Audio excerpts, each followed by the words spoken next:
2018 থেকে 2024 সালের আগস্ট পর্যন্ত আমি বাংলাদেশ পুলিশের 8 বার এসপি পদে পদোন্নতি বঞ্চিত 8 বার।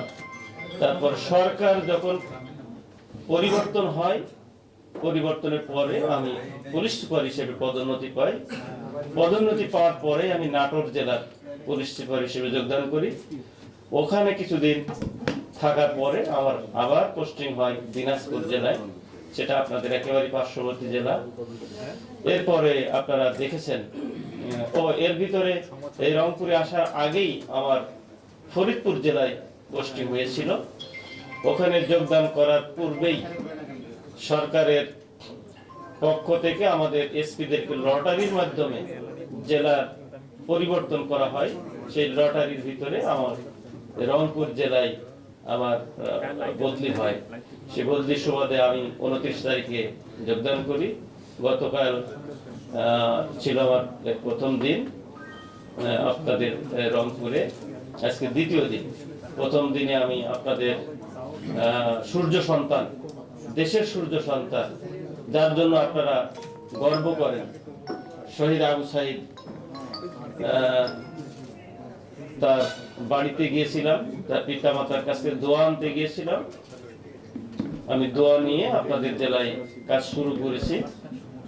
আমি এই জেলায় যে যোগদান করলাম আপনাদের মাধ্যমে রংপুরবাসীকে একটু জানানোর জন্যই, আপনাদের সাথে একটু কুশল বিনিময়। এবং আমি যে যোগদান করেছি, যিনি আগে ছিলেন তিনি চলে যাওয়ার সময় হয়তো সাংবাদিক সম্মেলন করে যেতে পারেন নাই স্বল্প সময়ের কারণে। এজন্য আমার যোগদান মানে তিনি চলে গেছেন। তিনি আমারই ব্যাচমেট ছিলেন, আবু সাইম ভাই আমারই ব্যাচমেট, খুব ক্লোজ। তারা ঢাকা মেট্রোপলিটন পরিষদের বদলি হয়েছে। তো আপনাদের মাধ্যমে আপনার রংপুরবাসীকে জানাতে চাই যে আমি যোগদান করেছি। আপনাদের মিডিয়ার মাধ্যমে একটু জানিয়ে দিবেন। পাশাপাশি আপনাদের কিছু কথা আপনাদের জেলা সম্পর্কে। আপনারা সবাই জানেন পুলিশের মেইনলি দায়িত্ব আছে জনগণের নিরাপত্তা নিশ্চিত করা, আইন শৃঙ্খলা পরিস্থিতি ভালো রাখা। তো এটাই আমাদের মেন কাজ।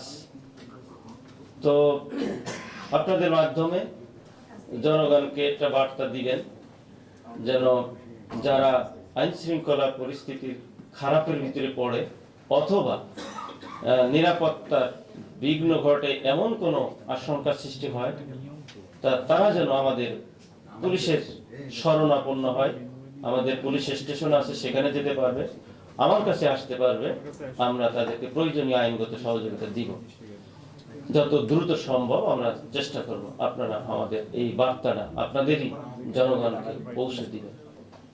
যে যারা জুলাই আগস্টে শুধু শহীদ আবু সাইদ না, প্রায় 1400-1500 জন তরুণ, যুবক, শিশু, কিশোর জীবন দিয়েছে একটাই উদ্দেশ্যে, যে তারা বৈষম্যের শিকার হয়েছিল, নানা কারণে নানাভাবে বৈষম্যের শিকার হয়েছিল। আমরা সবাই একইভাবে জানি। তো তাদের এই জীবন দান, তাদের আত্মত্যাগ আমাদের কর্মের মাধ্যমে যেন বিলীন না হয়ে যায়, আমরা ওইটাকেই ধারণ করে আমাদের কর্ম পরিকল্পনা সাজিয়েছি। আমরা মানুষকে সেভাবেই নিরাপত্তা দিতে চাই। আপনাদের মাধ্যমে একটা কথা বলি, সেটা হচ্ছে আপনারা সাংবাদিক, আপনারা সমাজের চক্ষু এবং কর্ণ। আমাদের কিন্তু ওইভাবে জনবল নাই, আপনারা জানেন যে আমরা মানুষের কাছে তথ্য কালেকশন করা আমাদের লিমিটেশন আছে। আপনাদের মাধ্যমে আমরা অনেক তথ্য পেয়ে থাকি। সেই তথ্যটা পাওয়ার কারণে সময় মতো তথ্য পাই, বিধায় আইন শৃঙ্খলা পরিস্থিতি ভালো রাখা সম্ভব হয়। আর কোনো তথ্য যদি একটু লেটে পায়, তাহলে দেখা যায় একটা অকারেন্স ঘটে যাওয়ার সম্ভাবনা থাকে। এই জন্য ভাই, আপনারা এই জেলারই নাগরিক, এই জেলার মানুষ যদি নিরাপত্তার মধ্যে থাকে, তাহলে আমরা সবাই ভালো থাকবো। জনগণকে নিরাপত্তা দেয়া হচ্ছে আমাদের সাংবিধানিক দায়িত্ব। আপনারা অ্যানালাইসিস করেছেন শহীদ আবু সাইদের যে ঘটনাটা, যে বন্দুক তাক করে যে গুলি করার যে দৃশ্যটা, ওই দৃশ্যটা যদি মিডিয়াতে না আসতো, শহীদ আবু সাইদ যদি শহীদ না হইতেন, তাহলে আমি ব্যক্তিগতভাবে বিশ্বাস করি যে হয়তোবা 5 তারিখে যে বিদায়, হয়তো 5 তারিখে না হয়ে হয়তো অনেক পরেও হতে পারত, অথবা নাও হতে পারত। আমি এইভাবেই আমার অ্যানালাইসিস। তো এই জন্য এই যে একটা সংবাদ, জানি না সেই সৌভাগ্যবান সেই বীর পুরুষ সাংবাদিককে আমি খুঁজছি, আমি ওখানে শহীদ আবু সাইদের বাড়িতে যে আমি ওই সাংবাদিককে খোঁজার চেষ্টা করেছি, আমাকে একজন নাম বলেছে, আমি ওনাকে খুঁজে বের করব যে সেই বীর পুরুষ কি, তার যে পেশা, হ্যাঁ, যে তিনি এটাকে ভিডিও করেছেন জীবনের রিস্ক নিয়ে, তার দিকে তো একটা গুলি করতে পারতো, তাই না? তো সে জীবনের রিস্ক নিয়ে সেই ভিডিওটা ধারণ করছে, জাতির সামনে তুলে ধরছে। শহীদ আবু সাইদ শহীদ হয়েছে, দেশের মানুষ রাস্তায় নেমে আসছে প্রতিবাদে, আমরা সবাই জানি। এই জন্য আপনাদের এই যে ভূমিকা, সেও কিন্তু হয়, আপনিও তো হতে পারতেন, উনিও হতে পারত।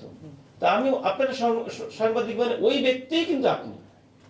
ওই জায়গাটা হয়তো কোনো কারণে আপনি অ্যাবসেন্ট ছিলেন, অন্য জায়গায় ছিলেন, ওই জায়গাটা তো আপনি থাকতে পারতেন। তাহলে জাতি আপনার জন্য তাই না কৃতজ্ঞ, তাই না? আপনার এই ভূমিকার কারণে জাতি কি উপকৃত হয়েছে সেটা আপনারা বুঝতে পারছেন। আমরা একটা বৈষম্য সরকার ব্যবস্থা থেকে এখন একটা পর্যায়ে আসছে, তাদের সাথে মিল নিয়ে আপনারা সংবাদটা দিয়ে দেবেন, ঠিক আছে? তো আমরা এখন নির্বাচনী ট্রেনে উঠে গেছি, ঠিক আছে? এখন আমাদের ডেট হয়তো দ্রুতই ঘোষণা করবেন, আমরা দেখতে পাবো, তফসিল ঘোষণা করবেন, পেপার পত্রিকায় বিভিন্নভাবে আসতেছে দেখতেছি। তো আমরা যদি এখন প্রস্তুতিতে পিছনে পড়ে যাই, তাহলে কিন্তু আমাদের এই যে কি বলে যে মানে ট্রেনিং এ যদি গ্যাপ থাকে, তাহলে যুদ্ধে কিন্তু পরাজিতের সম্ভাবনা থাকে, তাই না? এই জন্য আমাদের সময় বেশি নাই। এই যে ডিসেম্বর মাসের আজকে 1 তারিখ, ডিসেম্বর জানুয়ারি, তার মানে 2 মাস, তাই না? এই 2 মাসের ভিতরে আপনারাও প্রস্তুতি নেন, আমরা প্রস্তুতি নিচ্ছি, হ্যাঁ। এই উভয়ের প্রস্তুতির সমন্বিত প্রস্তুতির মধ্য দিয়ে আমরা এই রংপুর, বাংলাদেশের কোথায় কি হলো এটা আমাদের সাবজেক্ট না। আমাদের সাবজেক্ট আছে রংপুরের নির্বাচন আমরা একেবারে নিরপেক্ষ, স্বচ্ছ, মানে যত শব্দ আছে, হ্যাঁ, যেন জনগণ যেন তার ভোটটা দিতে পারে, নিশ্চিত করতে পারে, সেই ভোটটা যেন গণনা হয়, ঠিক মতো যেন ফলাফল ঘোষণা করা হয়, ঠিক আছে না?